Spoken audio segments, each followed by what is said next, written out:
এটা হচ্ছে নটটা। এই হলো মাদিটা, বুঝছেন। যদি কারো দরকার পড়ে যোগাযোগ করেন।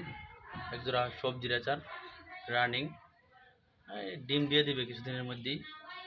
এখনই হাঁড়িতে বসে থাকে তো, বুঝছে।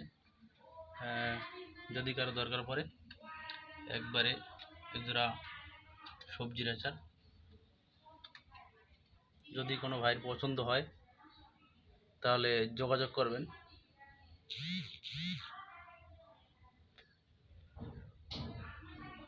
ভালো করে একটু দেখাই দেই।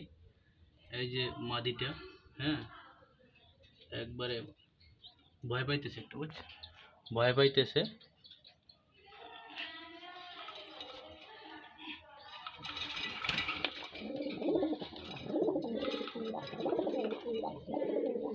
হাড়ি থেকে নামে না।